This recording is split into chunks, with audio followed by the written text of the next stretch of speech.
Hello नमस्कार आदाब दोस्तों, सत श्री अकाल। मैं हूं स्नेहा और आप देख रहे हैं साम टीवी। हमारे सेक्स एक सुखी जीवन का मंत्र डॉक्टर विजय दहीभले जी के साथ इस शो के इस खास भाग में आप सभी का स्वागत करती हूं मैं।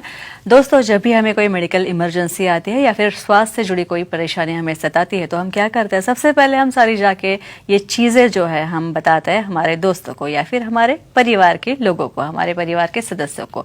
लेकिन बहुत से लोगों के लाइफ में सेक्स से जुड़ी काफी सारे परेशानियां होती है, काफी सारी दिक्कतों का सामना इन्हें करना पड़ता है, पर अफसोस कोई इसके बारे में खुल के बात नहीं करना चाहता है। नहीं ना, क्योंकि इस बारे में, सेक्स के बारे में या फिर हमारी लैंगिक समस्याओं के बारे में बात करने में हमें शर्म आती है, हमें कोई किसी प्रकार की हिचकिचाहट महसूस होती है। लेकिन दोस्तों, अब शर्माने की जरूरत नहीं है, घबराने की जरूरत नहीं है, क्योंकि डॉक्टर विजय दहीभले जी आपके सेक्स से जुड़े सारे सवालों के जवाब बहुत ही आसान और सरल तरीके से देंगे। तो आइए शुरुआत करने से पहले जानते हैं डॉक्टर विजय दहीभले जी के बारे में। डॉक्टर विजय दहीभले एक जाने माने सेक्सोलॉजिस्ट, यूरोलॉजिस्ट और एंडोलॉजिस्ट है।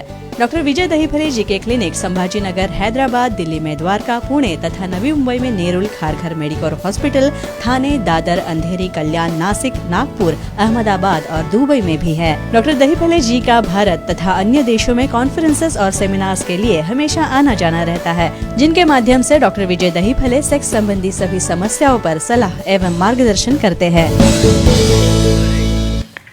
तो हमारे साथ मौजूद है शो के खास मेहमान डॉक्टर विजय दहीभले, जो कि आपकी सेक्स संबंधी सारी समस्याओं का करेंगे समाधान। तो आइए उनका स्वागत करते हैं। Doctor, welcome. नमस्ते दोस्तों, आज हम जानेंगे स्तनों यानी ब्रेस्ट के विभिन्न आकारों के बारे में। दर्शकों की काफी अरसे से यह मांग रही थी, इसलिए हमने इस विषय का चयन किया है। तो सबसे पहले हम जानेंगे द रोबोट ब्रेस्ट क्या होता है। डॉक्टर साहब, द रोबोट ब्रेस्ट। यस, जैसे हमेशा के जैसे आप नए नए शेप्स लाते हो और उसका हम साइंटिफिक डिस्कशन करते हैं और काफी बड़ा अप्रिसिएशन सबने लिया है। इवन इनफैक्ट कुछ भगिनी महिलाएं आके उस कंप्लेंट के बारे में उन्हें प्रेजेंटेशन करने में बहुत मदद हो गई इसकी। अभी द रोबोट ब्रेस्ट क्या होते हैं फ्रेंड्स, यहाँ पे जो सीरीज चल रही है सेक्स एजुकेशन, सेक्सुअल अवेयरनेस और सेक्सुअल सेफ्टी, इसके अंतर्गत हम पूरी साइंटिफिक इंफॉर्मेशन ले रहे हैं। मेल डिस्फंक्शन क्या है, फीमेल डिस्फंक्शन क्या है, और अभी ये सीरीज में हम देखने वाले हैं ब्रेस्ट के जो 27 विभिन्न आकार है उसमें से रोबोट ब्रेस्ट क्या होते हैं। उसके पहले एक डिस्क्लेमर देना चाहता हूँ। Time, place, person, condition, culture, safety, consenting, अपना ओन और नॉन पार्टनर, नॉन इन्फेक्टेड, इसके साथ ही हमें आजमाना है।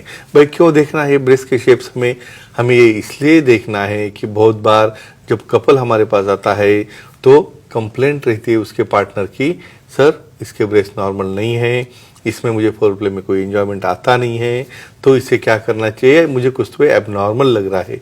रोबोट ब्रेस्ट, रोबोट यानी इमेजिन करो हम रोबोट को फिगर देखते हैं ऐसे स्क्वायर बॉक्स टाइप में, तो उस तरह से जब मेमोरी लाइन लैटरली जाती है उस वक्त वहां पे ब्रेस्ट टोटली फ्लैट और स्क्वायर बॉक्स जैसे दिखते हैं। सो देखने के बाद वो रोबोट्स के जैसे नजर आते हैं, भाई जिसके अंदर ऐसे एक आंख है और उसका एक बॉक्स दिख रहा है वो टाइप में, तो इसलिए उसे ये नॉमेनक्लेचर दिया है द रोबोट ब्रेस्ट। और ये भी ब्रेस्ट नॉर्मल होते हैं, लेकिन कुछ कंप्लेंट होगी तो डेफिनेटली हम इसे सॉल्व भी कर सकते हैं। जी, अगर रोबोट ब्रेस्ट हो तो अभी देखने में तो ये काफी अबनॉर्मल लगता है, क्योंकि वो जो लैटरल लाइन है वो एकदम सीधी आती है। लेकिन अगर ये ब्रेस्ट हो तो फोरप्ले कैसे करें? Yes, correct. और इसके लिए ही हमने ये टॉपिक लिया है, क्योंकि बहुत बार ये पार्टनर्स वहाँ पे रिलक्टेंट होते हैं उसे कुछ टच करने के लिए। भाई इसमें कोई इंटरेस्ट ही नहीं है, शेप उसका बिगड़ा हुआ है, तो कैसे हम उसे एक्ट करेंगे।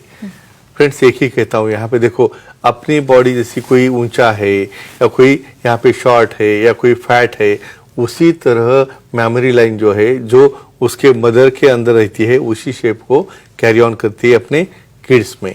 अब यहाँ पे जब अडल्ट बनते हैं उस वक्त कुछ ब्रेस्ट में टोटल लैटरल फैट है ज़्यादा जमा हो जाता है, और लैटरल फैट होने की वजह से ये ब्रेस्ट थोड़ा सा स्प्रेड हो जाते हैं और बॉक्स टाइप जैसा या रोबोट जैसे लगने लगते हैं।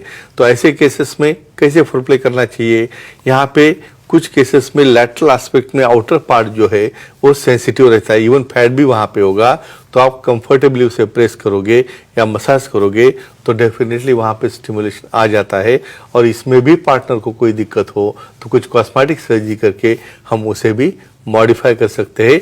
यहाँ पे एक दूसरे को ब्लेम करने में या कोई झगड़ा करने में कोई भी मतलब नहीं होता है। और ये क्लियर होने के लिए हमें डिस्कशन के लिए टॉपिक लिया है। जी एक दर्शक जुड़े हैं हमारे साथ, संजय जी, उनका ओके, कॉल लेते लेते हैं। संजय जी पूछिए सवाल। नमस्ते सर। जी नमस्ते जी, बोलिए। पार्टनर के निप्पल पे हमेशा क्रैक्स आते हैं तो क्या करें, मालूमात कीजिए। अच्छा। ये बेसिक क्वेश्चन में आता है, क्योंकि बहुत बार प्रॉब्लम में क्या वहाँ पे बाइट हो जाते हैं निप्पल के ऊपर, यानी जब वहाँ पे तुम सक कर रहे हो उस वक्त उसे किंक हो जाता है, वहाँ पे कोई जख्म हो सकती है, तो उसे क्या करेंगे। इवन जब बच्चा ब्रेस्ट फीडिंग करता है तो उस वक्त भी ऐसा होता है, जब बच्चे को 1 साल के बाद 1.5 साल के बाद टिट्स आते हैं और फिर भी बच्चे का फीडिंग शुरू है, तो क्या करता है वो नॉटी बॉय बहुत बार उसे बाइट कर लेता है। और बहुत बार अडल्ट में भी फोर प्ले में गलती से हो सकता है, तो इसे कैसे प्रिवेंट करें। मोस्ट इम्पॉर्टेंट यहाँ पे खुद कॉन्शियस रह के अपनी ओरल हाइजीन बहुत अच्छी मेंटेन करना है, क्योंकि गलती से भी कोई बाइट हो गया और वहाँ पे आपके माउथ में, जो हमेशा कहता हूँ, टोबैको है, कुछ यानी गुटखा है, ऐसा हो कि गलती से बाइट हो गया, तो वहाँ पे फीमेल को इन्फेक्शन होता है। समझो हो भी गया तो उसे डरना नहीं है, हमें उसे एंटीबायोटिक लेके कुछ लुब्रिकेंट क्रीम लगा के अच्छा रखना है।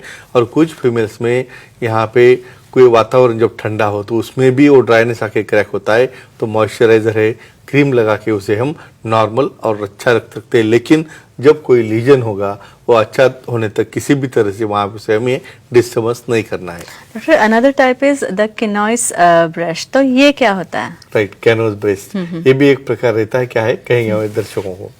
द कैनोज मतलब उसको हम क्या कहते हैं, होड़ी जो नाव रहती है ना, तो इसमें ब्रेस्ट की संरचना ऐसी होती है, या फैट पूरा ऐसा लोअर साइड में डिपॉजिट होता है, यानी हम देखेंगे तो उसको होड़ी के जैसा लगता है। तो ऐसे ब्रेस्ट भी नॉर्मल होते हैं, लेकिन इसमें दिक्कत एक ही आती है, यहाँ पे जो निप्पल की पोजीशन है वो जहाँ पे वो कर्व रहने की वजह से लोअर साइड में हैंगिंग रहती है, लेकिन फिर भी ये टोटली नॉर्मल होता है और बाद में भी कोई इसकी दिक्कत नहीं आती, ना फोरप्ले के लिए ना ब्रेस्ट फीडिंग के लिए। डॉक्टर साहब, इस द किनोइस ब्रेस्ट के और कोई भी नाम हो सकता है? और कोई नाम है? कुछ सॉसर जी सॉसर ब्रेस्ट है, यानी वाह। प्रेजेंट होते हैं ऐसे, लेकिन बहुत बार प्लेफुल या समझो जोक करते हुए तो अच्छा है, लेकिन बहुत बार कोसते हैं, एक दूसरे को चिढ़ाते हैं, ये नहीं होना चाहिए। जी प्लेफुलनेस होने की बात अलग है, लेकिन बॉडी शेमिंग करने की बात भी अलग है। इन दोनों का फर्क ये मिसअंडरस्टैंडिंग निकल जाए, इसलिए हमने टॉपिक स्पेशली लिया है। यानी सॉसर के जैसे है या कोई कटोरी के जैसे है, ऐसे भी बोलते हैं आने के बाद में, या सर बोलते हैं क्या है ऐसे ब्रेस्ट जिसके अंदर हम यानी सबके अलग रहते हैं, इसमें तो पूरा नीचे हैंगिंग है। तो ऐसे केस में भी कोई भी ब्रेस्ट फीडिंग में प्रॉब्लम नहीं आता। जैसे जैसे धीरे धीरे फैट डिपोजिशन वहाँ पे होता है तो उसका शेप भी चेंज होता है। तो फ्रेंड्स, ये भी नॉर्मल होते हैं, और बहुत ही आपको एबनॉर्मल लग रहा है तो हम ब्रेस्ट इम्प्लांट करके इसे भी अच्छा कर सकते हैं। डॉक्टर साहब, एक महिला दर्शक जुड़ी है मथुरा से, लीला, उनका कॉल है, उनका कॉल लेंगे। लीला जी पूछिए सवाल। Hello sir. बोलिए। जी, नमस्ते। पूछिए। सर, ब्रेस्ट के निप्पल फ्लैट हो तो उसे क्या ट्रीटमेंट होती है, बताइए। वाह, एक्सीलेंट। ऐसा भी होता है क्या, रहता है फ्लैट निपल्स, तो इसमें क्या केयर लेनी है हम स्पेशली बोलेंगे।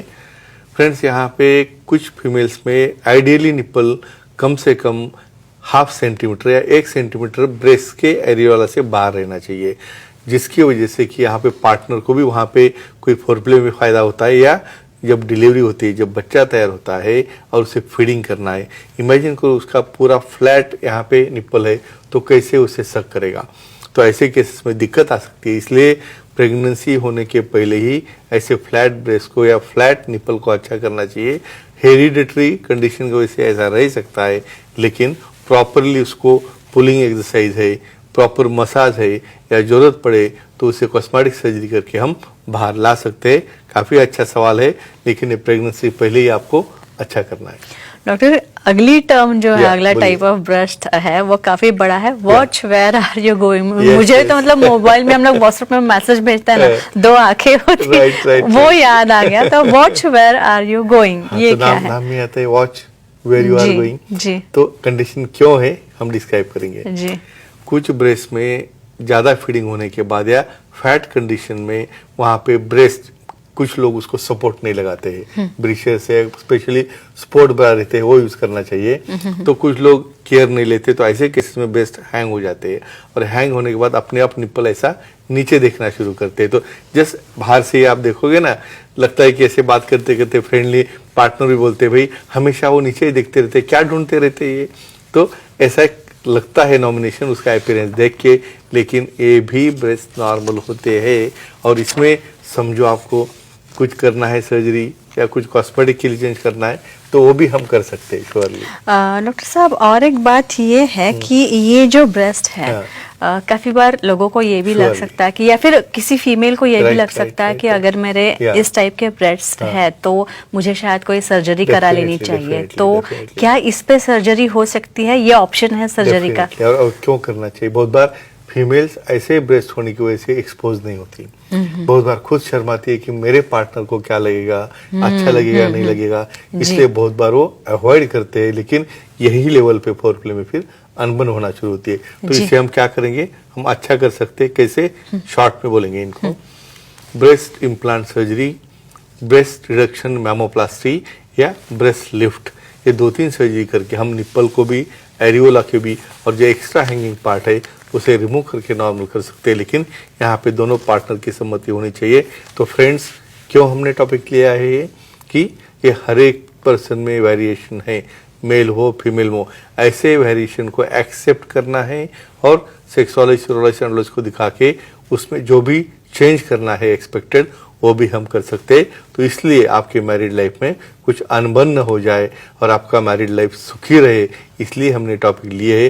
शायद लोगों का भी यही अप्रिसिएशन है और उनका भी कहना है। आप कुछ ऐड कर सकते हो इसके अंदर? जी, और सही बात कही है, पते की बात कही है कि कोई किसी भी प्रकार की लत हो, किसी भी प्रकार का एडिक्शन हो, वो हानिकारक ही होता है। इसीलिए सारे प्रकार के व्यसनों से, एडिक्शन से आप दूर ही रहिए, तभी आपका शरीर चुस्त दुरुस्त और आपकी सेक्सुअल लाइफ जो है काफ़ी इंटरेस्टिंग, रोमांचकारी और हेल्दी हो पाएगी। तो दोस्तों, ये चर्चा काफ़ी अच्छी हो रही है। तो ये हमारे खास मेहमान थे डॉक्टर विजय दहीफले, जिन्होंने सेक्स संबंधी समस्या और उसके हवालों पर काफ़ी अच्छी जानकारी दी और काफ़ी बेहतरीन उपाय हमें बताया है, अच्छी जानकारी दी है। तो अगर आपको भी डॉक्टर साहब से मिलना है तो उनसे आप मिल सकते हैं, और इसलिए स्क्रीन पे जो इस वक्त हमने नंबर्स डिस्प्ले कर रखे हैं वो नोट डाउन कर लीजिए। साथ ही डॉक्टर साहब के सारे सेंटर्स के नाम दिए गए हैं। ये सेंटर्स में आपको फिर एक बार बता दूं, अंधेरी, दादर, नवी मुंबई में नेरुल, ठाणे, खारघर, पुणे, नासिक,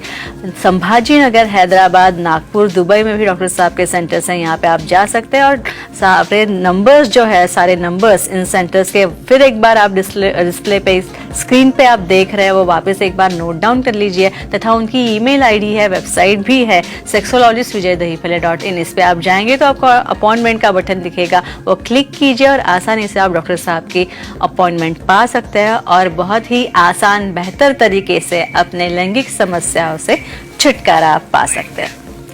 तो डॉक्टर साहब यहाँ पे आए, बहुत ही रोमांचकारी और काफी रोचक जानकारी दी, इंफॉर्मेटिव, और वो भी साइंटिफिक वे में आपने जानकारी दी, इसलिए आपका बहुत बहुत शुक्रिया। धन्यवाद। तो अब वक्त हो चला है दर्शकों को विदा करने का, यहीं पे रुकने का, लेकिन अगले शुक्रवार हम आपके साथ वापस मिलने वाले हैं और इसी अलग अलग इंटरेस्टिंग टॉपिक्स के साथ हम मिलेंगे। तो अब दर्शकों को विदा करते हैं। तो हम यहीं पे रुकते हैं, लेकिन अगले शुक्रवार हमारा ये शो देखना भूलिएगा नहीं। तब तक के लिए गुड नाइट, शब्बा खैर, शुभ रात्रि, अपना ख्याल रखना, खुश रहना, खुशहाल रहना। नमस्ते।